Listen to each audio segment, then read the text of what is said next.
In this video of the Better Photography Weekly Challenge, we will be discussing the winners and honorable mentions of the contest architecture. Our judge and mentor is Samar Jodha.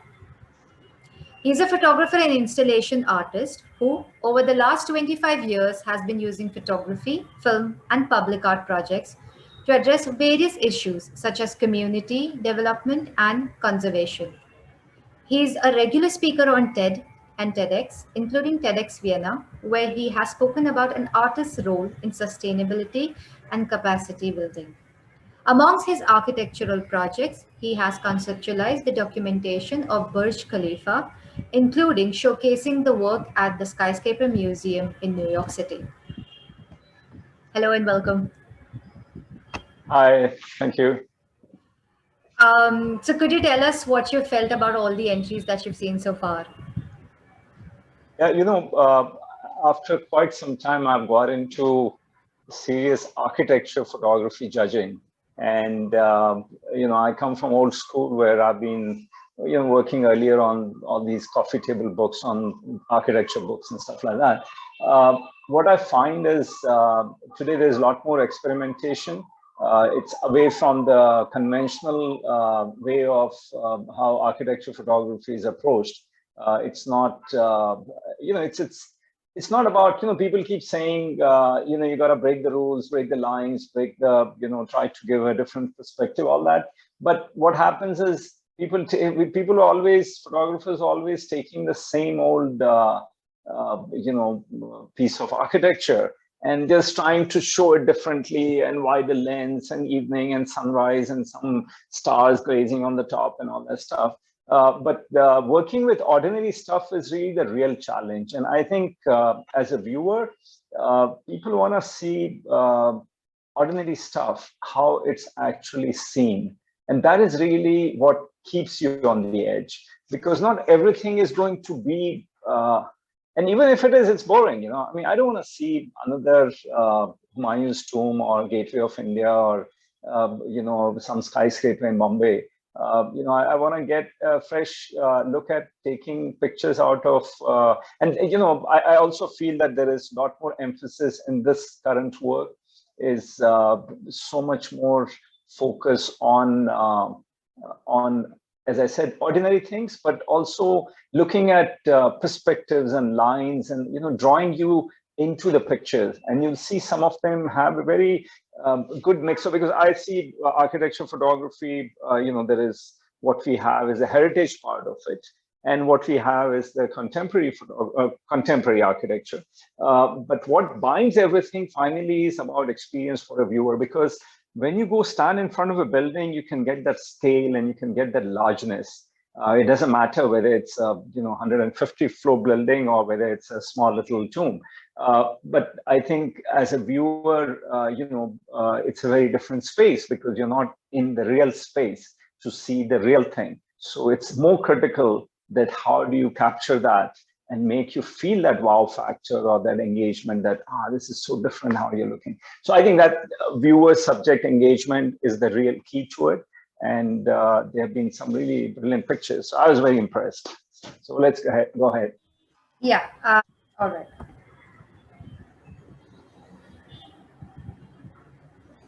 Okay, so here we have Manish's image. 10 years back, 20 years back, you would just like, this is not architecture, this is some black and white street photography. But, you don't have to define. I mean, it's got everything what we were just talking about. The contrast, the ordinary things, the perspective, the lines. It's brilliant. I really love this one. I mean, it was a tough one. There were some really great images. This looks great. I love all the positioning. It's great. Thanks for this. Yeah. Okay, here we go. This is again taking something which people have. I mean, I'm not sure. Maybe this is the mosque in Abu Dhabi, if I'm not mistaken. But I may be wrong here. What I really like is again the contrast. It's really simple. It's this cold light, and how this warmth surrounds this cold light. I'm not looking at just pure architecture form, but I'm looking at the tonality and then how it's all framed with this black around it. So that's my take on this one. Okay, this one of Chetan, I think what I loved about was how this interaction or usage of what architecture is. You know, we always say that you need to put some subject so people get some sense of scale. This is like, it's like actually, I would say, it's street photography. It's got obviously the architecture, the light, the flow, and the scale. And it also shows, I want to know more about, a situation like this because it's a very old building, obviously very ancient times, and how it has, it's still in use. It's not something which you just see from a distance. So that's what I loved about Chetan's image. Here we go. In this one, when we talk about contemporary architecture, again, there's a lot of distraction because there's so many glass towers, so much of reflection. You can do so many things. But this has been very beautifully composed, the way how these lines are. And I think it's really important to know that when you do architecture photography, your perspective, I mean, it's an old school thing, but you need to really maintain your lines and not get carried away with super wide lenses and all that.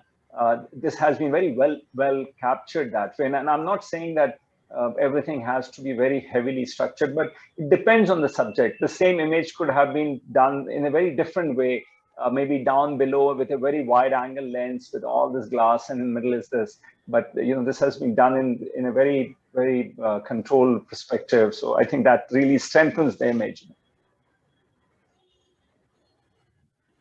Again, this Pranav's image, it's really simple. This is architecture. It's just beautiful. There's whatever the rainwater line or whatever. And the colors, the contrast, the lines, the leading lines, it's just taking ordinary things. You don't need to go to Burj Khalifa. You don't need to go to the Taj Mahal. You don't need to go to Gateway of India. These are things which are, I mean, there's everywhere there are things. It all depends how you look at it. And it's very beautifully captured. I love the textures and the colors and the contrast. It looks like a painting, And can you imagine if somebody says they look at your photograph and it looks like a painting, and painting doesn't mean the effect of brushes, but the way the perspective is drawn. So congratulations, Pranav, on this one. Okay, here, this one, another one. Black and white, very smart thing to do. The framing of keeping that on the edge, brilliant. A person there gives you the scale. And then just the photographer then just waited for the bird to come through. And that has just created the entire scale. It's very graphic. It's a photograph. Last one we saw was very much like a painting. This one looks like a graphic design as if somebody's actually drawn it on a computer. It's a great job. Okay, this is looking down. I think I know this spot. Maybe I'm wrong. Looks like Dubai Marina. But again, I think when we talk about various perspectives, this is obviously looking down. We were talking about wide angle lenses and all that. This is smart usage of that. You've got this great contrast feeling. We are not looking at details. We are just looking at the scale here. With a marina with so many boats there and the water line, how it's been. It's almost like I would say this looks like architectural drawing, the way it has been composed. And this one, yeah, I think this has all the elements of, you can see obviously it's a old building, and what this drama playing in this almost like a black and white image leading up to this canvas where this beautiful sky and surrounded by all these, plants and tree, whatever plants they are, yeah. And birds are flying. It's like a movie shot. It's very beautifully done, very well thought, and you could have gone wrong in certain ways here. Let's say if Saurabh had corrected this into a very perfect perspective, where you had all the lines going the right way and all that. And, you decided to, just twist the camera a little bit. And that has created the drama. So this is what I mean, that when you want to do very wide angle lenses, when you want to work with something where you want to give a different kind of perspective, breaking the rules and all that, you have to think it through. This is a very good example how you break those rules, because, here it works better because the way it has been slightly twisted. In a lot of places, if you just do it for sake of an effect or an impact, it's not necessary that the picture will really get, it'll capture what you really are trying to do,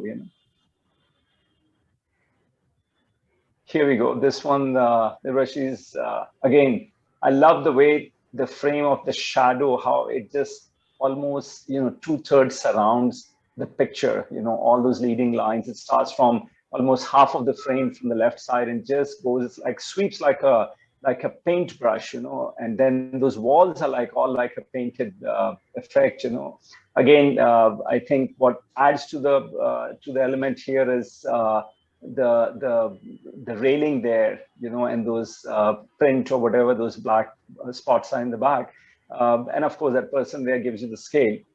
Again, it's I think, and this is what I was trying to say in the beginning, that the pictures I'm seeing today, working with ordinary stuff, and it is all about how you decide to give your perspective, how you decide how you crop the image, what kind of lens you're using, and you're not running after the boring known buildings which have been photographed millions of times, and there is nothing fresh about it.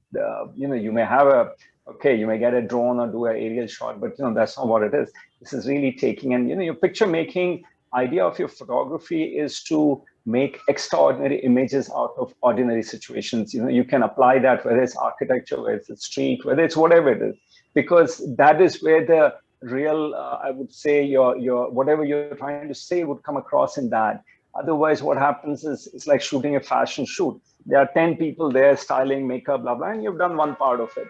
But this is something where you're taking some, this ordinary stuff. Yeah, so yeah, this one, this Ronak's image, I was thinking about the earlier image.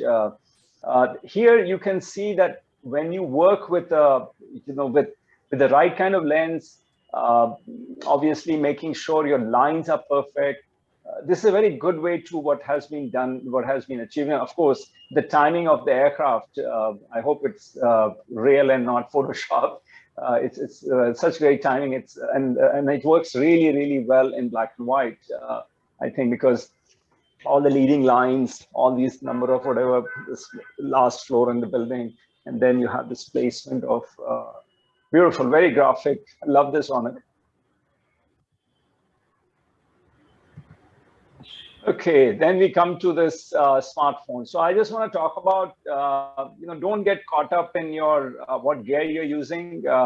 Today, phone cameras are offering very extraordinary lenses, very good quality. So, I've been shooting on my phone for past 10 years. So on this iPhone, and I think I've shot over, I don't know, 1.5 lakh images, with all these number of years.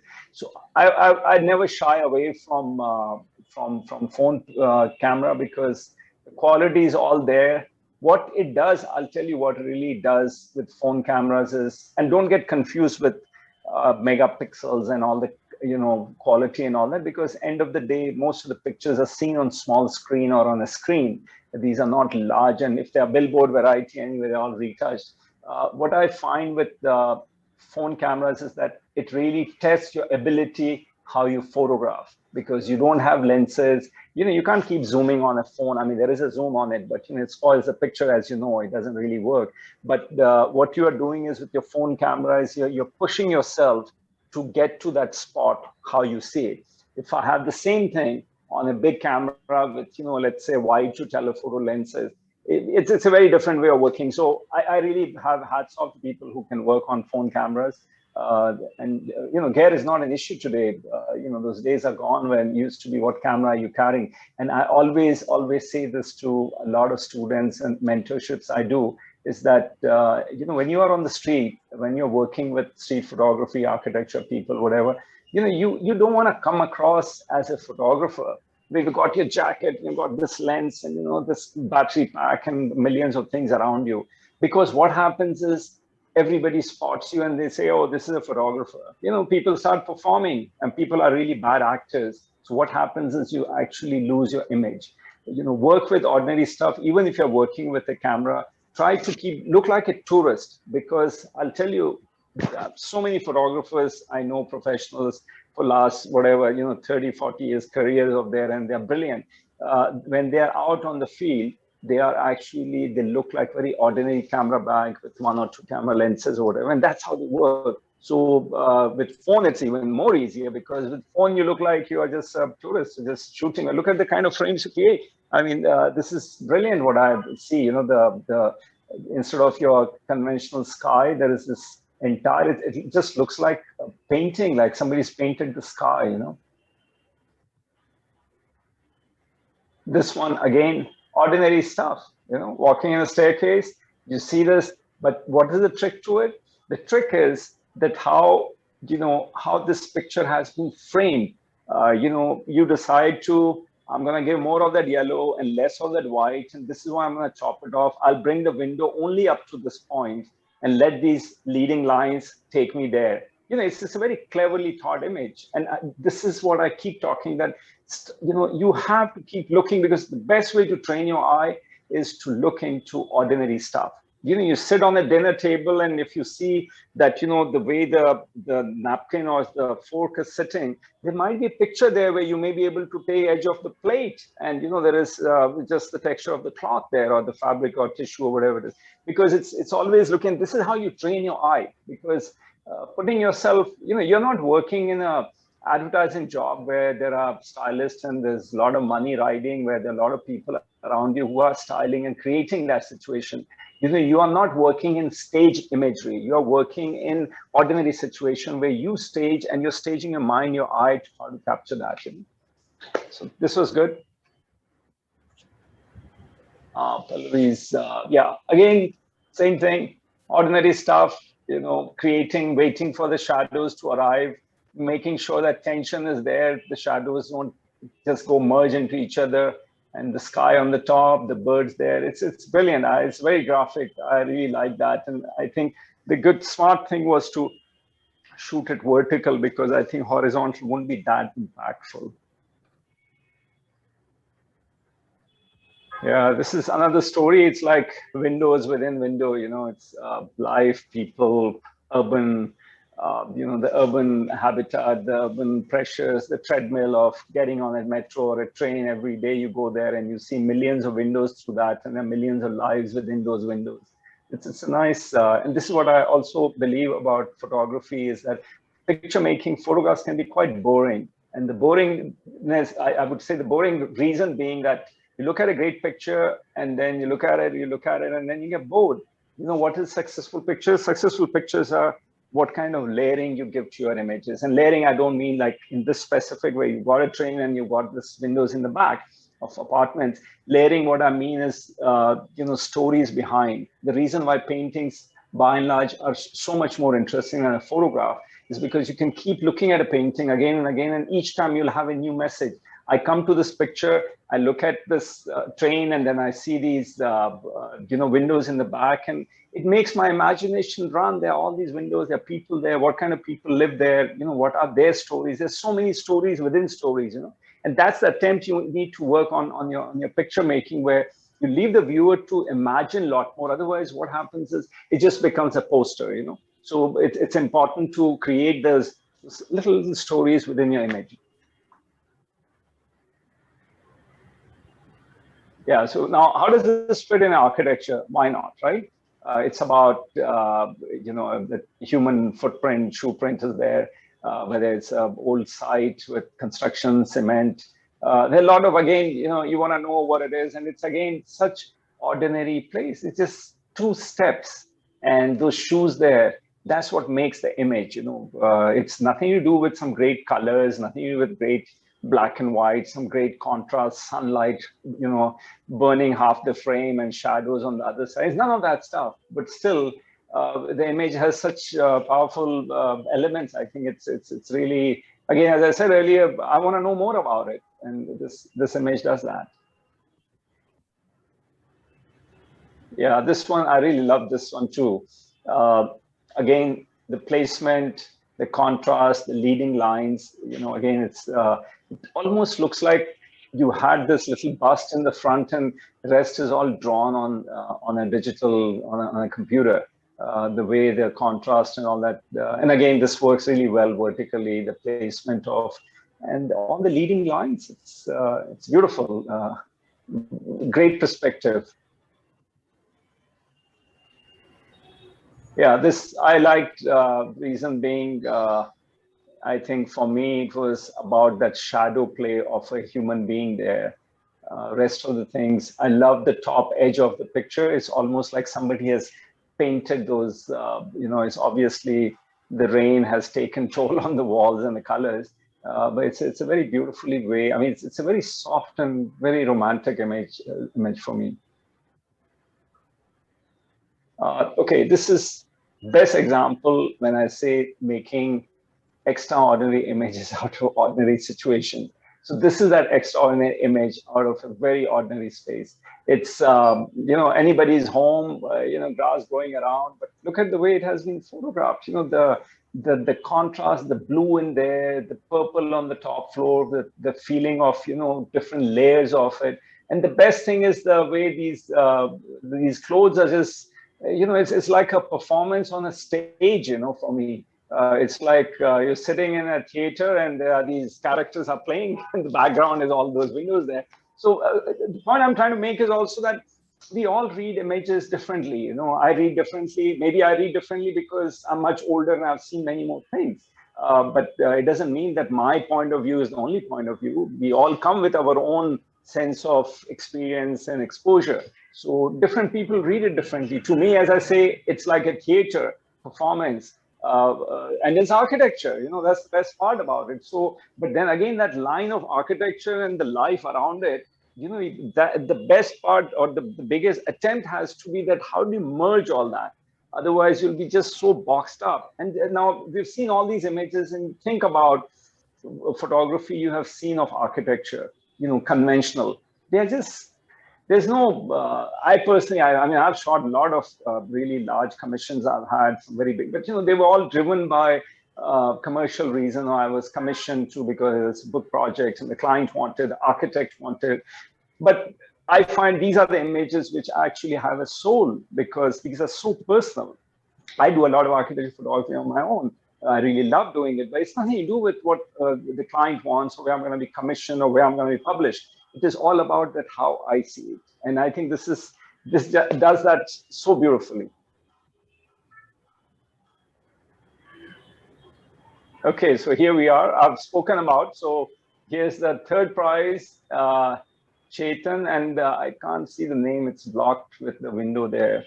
Is that Udayan, the second prize? Udayan Sankar Paul.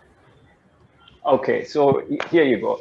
So congrats. I mean, what I like about these two, they're such contrast setting. Both in terms of the architecture itself, one coming from the left image, coming from obviously more of a heritage site. The right one is a very, very contemporary today's living in the world we live in, these tall towers, and maybe this is a fire escape or something. So to me, this is a great contrast. So these are the third and second prize. And this is the winner, Saurabh's image, which, as I said, it's like a beautiful painting in the sky. I really love that about the way I've already spoken about the approach on, Saurabh has had of the image. I just love the colors. It's like somebody has stuck a painting in the ceiling of this building. And here we come from the smartphone, which I'm really big fan of. These are, again, going back to those eye of seeing, the art of seeing. And Rishikesh has got, Rishikesh, has done the one with the window there. And the second one, I can't read the name, unfortunately. Kirat Singh Baba. Okay, Kirat Singh Baba from Bangalore. Yeah. So again, congratulations, guys. I keep doing this, what you do. Ordinary stuff, try to see something different in there. And there we go. So this is my winner. It was quite obvious the amount of speaking I did on this, so no guess, no prize for guessing. But yeah, I love this picture. It's just so beautiful. It's something I would put an image like this on my wall. And the reason I would put is that I would get bored with my own pictures, putting a photo of myself, whatever I've shot. This is like you keep going back at it, you keep looking at it. And it's like, as I said, it's like a performance for me. Now just imagine performance, theater, and architecture. My God, these are two different worlds. Architecture is all about control and lines and all that. And, performance is a very different space. It's about people. And just imagine how you manage to merge this. And that is the attempt always. Try to be a storyteller in your pictures rather than just documenting what is in front of you. Thank you so much, Samar. Excellent. All right. Congratulations, everyone.